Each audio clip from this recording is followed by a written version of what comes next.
Hello दोस्तों, तो आप लोगों का स्वागत है आज एक नए वीडियो में। इसमें हम बात करने वाले हैं झारखंड पॉलिटेक्निक इंट्रेंस एग्जाम की पीईसी 2026 पूरी जानकारी।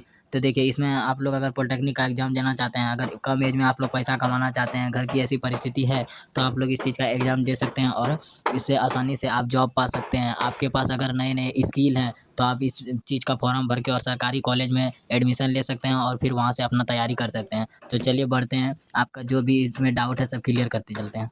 तो देखिए, झारखंड पॉलिटेक्निक पीईसी 2026 पूरी जानकारी देने वाले हैं आपको इस वीडियो में।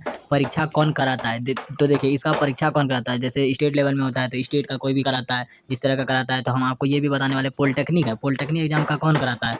तो देखिए, झारखंड पॉलिटेक्निक प्रवेश परीक्षा का आयोजन Jharkhand combined entrance competitive examination board कराता है। तो देखिए, JCECE कराता है इसका एग्ज़ाम, समझे। तो जो भी इसका देता है, निर्देश देता है इसको कि इस साल आपको लेना है एग्ज़ाम, अगले साल उसको लेना है, मस्त इस तरह करके एग्ज़ाम लेता है, समझे ना।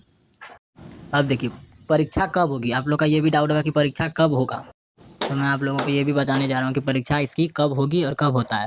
देखिए, बोर्ड ने पहले परीक्षा 5 जुलाई 2026 निर्धारित की थी, यानी पहले जो इसका निर्धारित किया था डेट 5 जुलाई को किया था, लेकिन संशोधित कार्यक्रम के अनुसार अब परीक्षा 12 जुलाई 2026 यानी रविवार को होना है। और देखिए, समय इसका क्या रहने वाला है। समय है सुबह 10:30 बजे से दोपहर 1 बजे तक, यानी 10:30 बजे से 1:30 बजे तक, यानी 1 बजे तक रहेगा। और कुल समय आपको इसमें कितना दिया रहेगा, तो 2 घंटा 30 मिनट आपको इसमें कुल समय दिया रहेगा। तो चलिए दूसरे डाउट की ओर बढ़ते हैं। आवेदन की महत्वपूर्ण तिथियां, देखिए आवेदन की महत्वपूर्ण तिथियां क्या क्या रहने वाली है। तो देखिए, आवेदन शुरू है, आप लोगों का आवेदन शुरू है 19 मई 2026 से आप लोगों का आवेदन शुरू है। और फिर देखिए, अंतिम तिथि जो है, अंतिम यानी कि लास्ट डेट इसका, तो 22 जून 2026 तक इसका लास्ट डेट है। इसके बीच में आप कभी भी फॉर्म भर सकते हैं, समझे। तो देखिए आगे क्या बोल रहा है, आवेदन सुधार, यानी देखिए अगर आप आवेदन में कुछ गड़बड़ी कर देते हैं तो उसके लिए भी सुधार का टाइम दिया गया है। 23 से 24 जून 2026 तक इसका सुधार का डेट दिया गया है, तो आप इसमें सुधार भी कर सकते हैं। चलिए चौथे की ओर बढ़ते हैं। चौथा क्या बोल रहा है, कौन आवेदन कर सकता है। तो देखिए, इसका आवेदन कौन कौन कर सकता है, सॉरी बोलने में थोड़ा मिस्टेक हो गया था। तो देखिए, 10वीं यानी कि मैट्रिक पास या परीक्षा में शामिल छात्र इसका आवेदन कर सकते हैं। और दूसरा स्टेप क्या बोल रहा है, अधिकांश शाखाओं के लिए आयु सीमा नहीं है, मतलब इसमें कोई भी आयु सीमा नहीं है, किसी भी एज के आदमी भर सकते हैं, ठीक ना। उसके बाद यानी 10th पास होना चाहिए। और उसके बाद क्या बोल रहा है, मीनिंग इंजीनियरिंग के लिए न्यूनतम आयु 17 वर्ष होनी चाहिए, मतलब अगर इंजीनियरिंग का तैयारी करना चाहते हैं तो 17 वर्ष होना चाहिए। चलिए पाँचवा क्या बोल रहा है, परीक्षा का पैटर्न। देखिए, आप लोग का ये भी डाउट रहा होगा कि इसमें परीक्षा का पैटर्न क्या रहता है। तो देखिए, हम आपको बताना चाहते हैं कि परीक्षा तो ऑफलाइन OMR सीट में होगी। तो देखिए, यहाँ भी लिखा है परीक्षा ऑफलाइन OMR सीट में होगी। देखिए, कुल प्रश्न 150 रहता है, जो कि 150 प्रश्न रहता है, हर एक प्रश्न का एक एक नंबर दिया रहता है। और देखिए, प्रत्येक प्रश्न का 1 अंक रहता है और कुल हो गया अंक आपका 150। तो चलिए, विषयवार प्रश्न यानी कि किस विषय में कितना सवाल पूछा जाता है। तो देखिए, गणित में 50 अंक का आपका पूछा जाएगा, और भौतिक यानी कि फिजिक्स में आपका 50 अंक का पूछा जाएगा, और रसायन विज्ञान जो होता है यानी केमिस्ट्री जो होता है उससे आपका 50 क्वेश्चन पूछा जाता है। तो ये किसी बाहर का सिलेबस से नहीं रहता, जैसे 10th का आपसे लेवल नीचे, जैसे 9th का उससे रहता है। चलिए, एडमिट कार्ड, आप लोग का ये भी बात रहेगा, एडमिट कार्ड कब आएगा। तो हम आप लोग को बता देना चाहते हैं, एडमिट कार्ड परीक्षा से लगभग 4 दिन पहले आधिकारिक वेबसाइट पर जारी किया जाता है, ठीक। चलिए, परीक्षा के बाद क्या होगा, परीक्षा के बाद क्या होगा।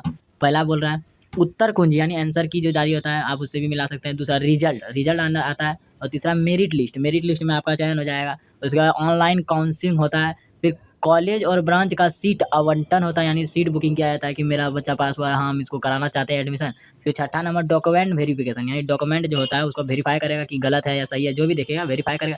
उसके बाद आपका एडमिशन किया जाएगा। और एडमिशन हो जाने के बाद आप निफिकिर हो जाइए और आराम से अपना जितना भी मेहनत लगता है आपके स्किल में उतना मेहनत कीजिए, और आप अगर मेहनत करेंगे तो पैसा भी कमाने लगेंगे।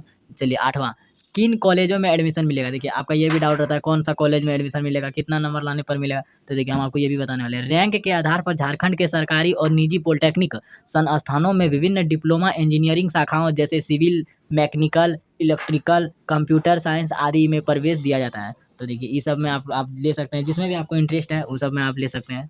तो चलिए, आज के लिए इतना ही, मिलते हैं अगले किसी टॉपिक पे या फिर वीडियो पे मिलेंगे। अगर आप लोग को मेरा वीडियो अच्छा लगता है तो चैनल को सब्सक्राइब कीजिएगा, लाइक कीजिएगा और शेयर करना ना भूलिएगा। तो सपोर्ट कीजिए। उसके बाद आगे जितने भी इन्फॉर्मेशन होंगे, जैक बोर्ड से जुड़े जितने भी इन्फॉर्मेशन होंगे सब आप लोग को हम दे देंगे इस चैनल पे। बस आप लोग इसका चैनल को सब्सक्राइब कर लीजिएगा और नोटिफिकेशन ऑन कर लीजिएगा, ताकि हर टाइम जो भी मैं वीडियो डालूँ आपके पास सबसे पहले पहुँचे।